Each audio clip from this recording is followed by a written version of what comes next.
Hello, my lovely earth, oh, how do I want to say this?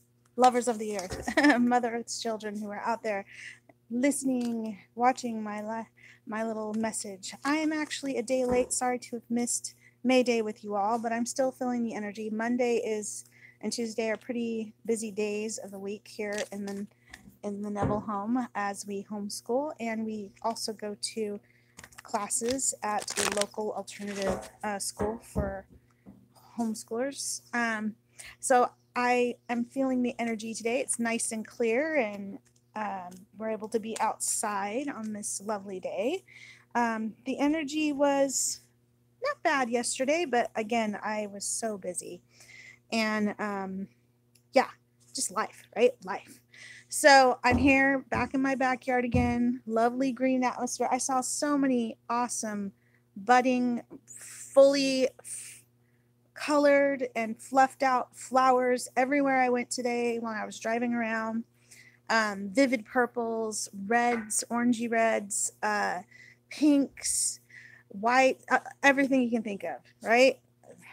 Lovely, lovely homes out there with beautiful colors. Now, I actually usually am participating in celebrations with my church back in Utah during this time period, or even planning a spring fair, psychic fair. So, in the essence of the in betweens, because this is actually in the middle, so to speak, in between uh, spring, the thick of spring, but starting to lean towards um, the coming of summer. Like we're in spring now, and it really is feeling it.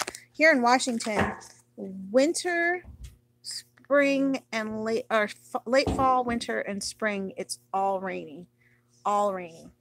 This is like a rainforest area, so it's always green, continually green, even when it's dark and kind of in between with clouds. But today it is bright, lovely, and just, I don't know what to tell you. It's gorgeous. So I was feeling the urge to give you a little message from the Messenger Oracle from Raven Felin. Yes, Raven Felin's Messenger Oracle, to give a little message from Mother Earth in her lovely flower-filled days that we have in May, since April was so thoughtful in giving us all that rain to give us a good start, and with the May flowers, right? April showers bring May flowers. It's a little ditty we all learn. Okay, so let's see what we get. Let's see what we get. Ooh, talk to me. Oh, time to ground. Ooh, okay. Well, the first one I have here is Time to Ground. It's one of her shamanic cards.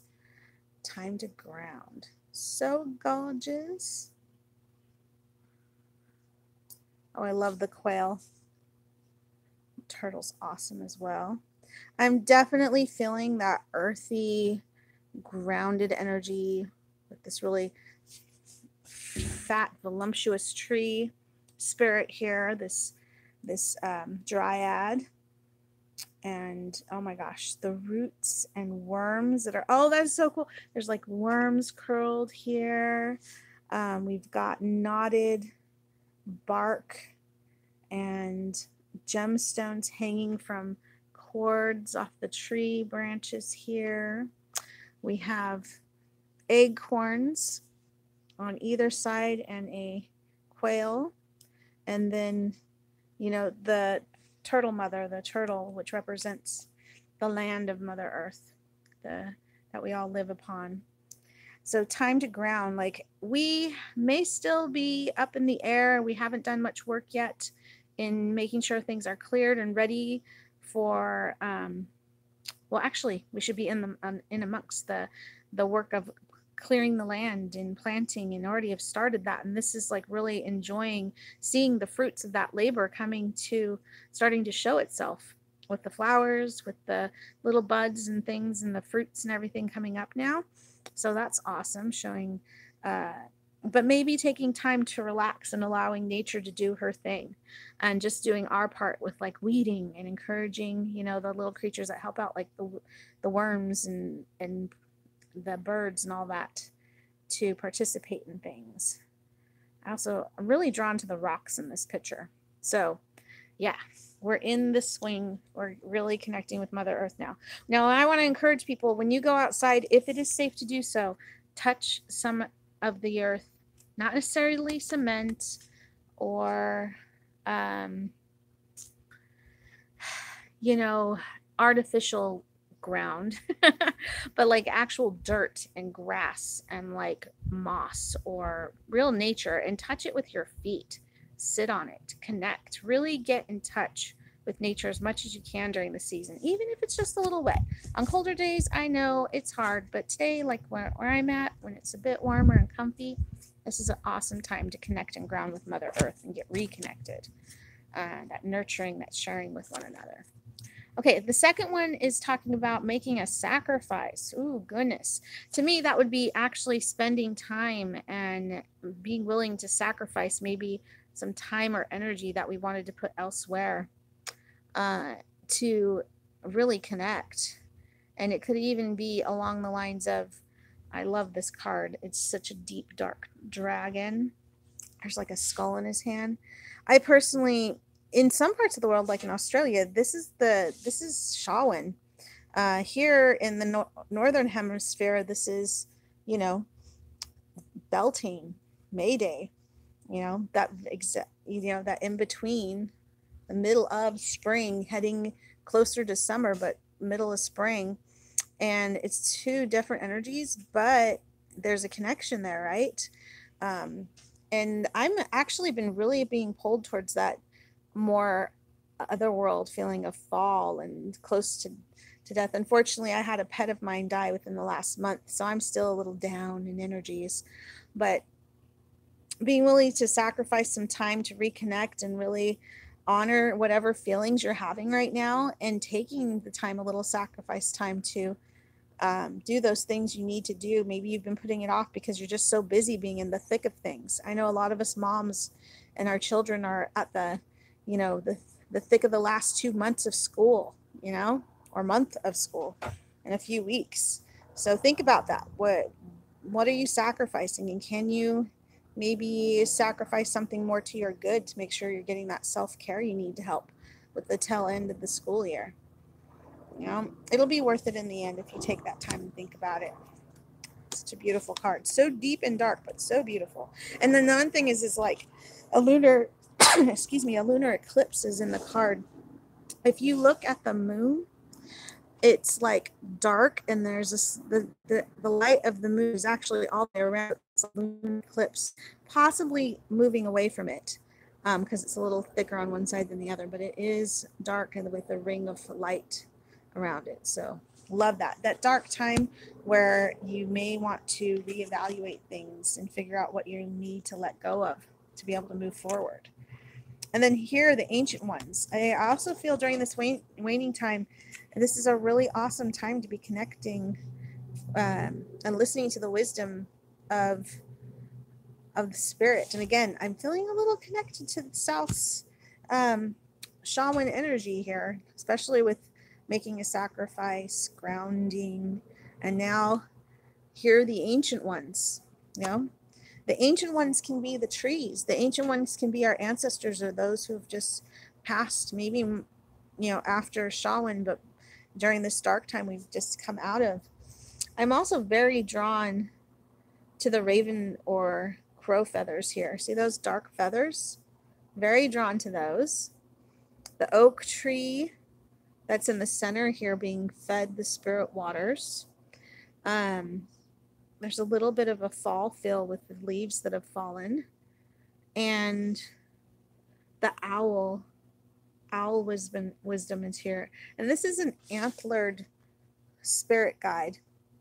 So we want to think about this symbology as we're contemplating this card. What can the ancients be wanting to convey to us? For me, antlers always remind me of deer, or like power, dignity, strength, grace, those kind of qualities. standing firm with what you know is right. There's these little elixir bottles hanging from cords on either side around in here.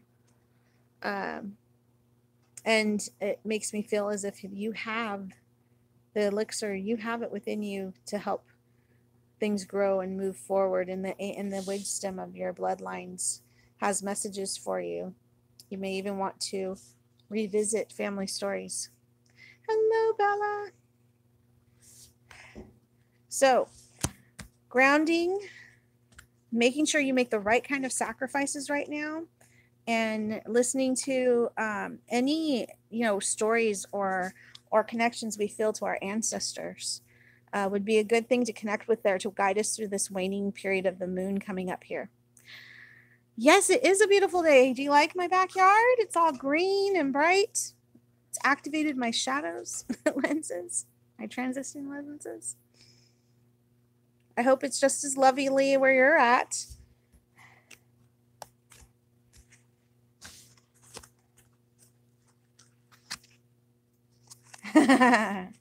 Cool. Yep, so those were a few cards from my messenger oracle, and here's how they lined up. Let's see, first, second, and third. And this one was time to ground. This one is make a sacrifice. Such a dark card. And this one's the ancient ones. Also, one thing I was feeling was that by the time of the true dark moon or new moon, you'll have gotten messages from your ancestors or messages you've been needing to hear to move forward. You'll have gotten news by that time. Whoever's been looking for news got that as well. So pretty. I love these shamanic cards she has with the tree spirits and the ancient ones. And to have the sacrifice dragon come up in the mix of it is really cool. Like I said, I know we're in spring, but down in the south, they're in the middle of Shawan. So I have been busy with, oh my gosh, homeschool. Our class is at the school. It's wrapping up some things there. It's starting to get into the last couple months of school. So having to make sure I got things taken care of, at least started the paperwork and different things for the next school year. And yeah, busy trying to set up some exciting things, trying to get my ministry going here. I'm trying to decide if I want to start, like, instead of a coven, like a cove thing, because I live near an area called Green Cove. There's literally a cove, a little bay cove here called Green Cove. We now have access to, since they fixed the trail heading down to our little beach as part of our community. And yeah, I'm thinking of getting a group started, and if not that, also just getting making sure I'm legally ordained here within the state to be able to do weddings and activities aside from just spiritual activities for locals. So I'm trying to figure out how I could fit in here. Some really cool stuff showed up that I thought would be fun. Not just fun, but feel a need to participate in. Yeah, there's a lot of craft groups, but there's not many just, people connected to Mother Earth and who want to gather together and maybe just do some different things. Because I'm a bit druidic in my practices and I mix it with Fae work. Okay, cool. It would be fun to see what people would like to do. I know there's a lot of eclectics out there who would love an outlet. I don't want to make it too exclusive, but, and I think that's because of my previous connection. I'd love to have you come. Yeah. And if you're in Washington, in the near Olympia, anybody who watches this, even if you're a little distant out, you're welcome. Yeah, it was so nice and sunny out here. I couldn't I couldn't not come out. Plus I had a bit of shade over my deck, so it made it a little bit more convenient.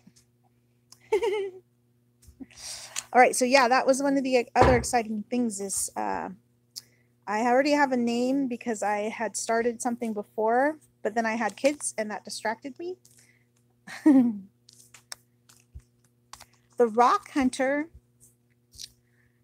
You mentioned this to me before, didn't you? I'm sorry. I've been in the middle of my Oracle training workshop with Lucy Cavendish, which has been awesome, but due to the passing of my ferret and a couple, my own youngest son getting sick this month, some of the side things people have shown me I haven't been able to get to, so it's kind of affected things for me. But I will look it up again, the Rock Hunter. Yes, we did talk about that. I remember the fairy, hidden fairy forests and things like that. Painted rocks. I remember now. Yeah, I haven't been able to. Again, my son was sick like during basically the week after he turned 10 last month. Okay.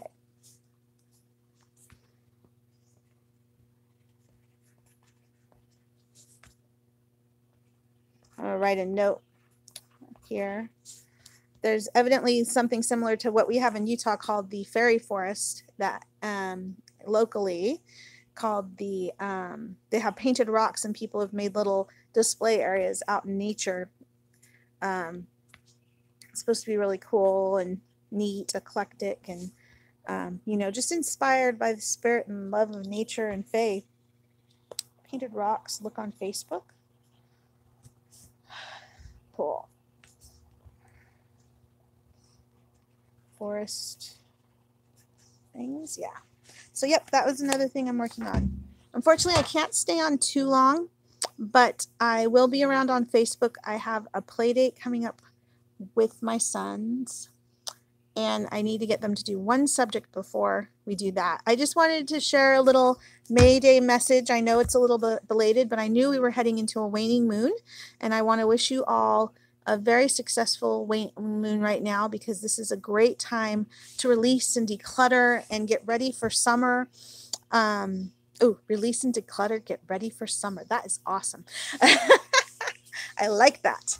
And allow yourselves to maybe sacrifice some things that are no longer of service to you, or that maybe you still have a lot of emotional ties to, but does not serve you as well anymore. Okay, think about it. Let me know if you like this video, you know, the thumbs up, thumbs down. And I'm sorry, Bella, but I will have to connect with you. Look for me on, again, Facebook. I'm Cloey Neville, or Cloey Oracle, or Oracle Cloey. It's one of those two. I think it's Cloey Oracle. Yeah. And I will be happy to connect with anybody here on Facebook, or here on YouTube. So just send comments and I will respond. So thank you very much. Have a wonderful start to your May month and the rest of spring. Okay? Bye-bye.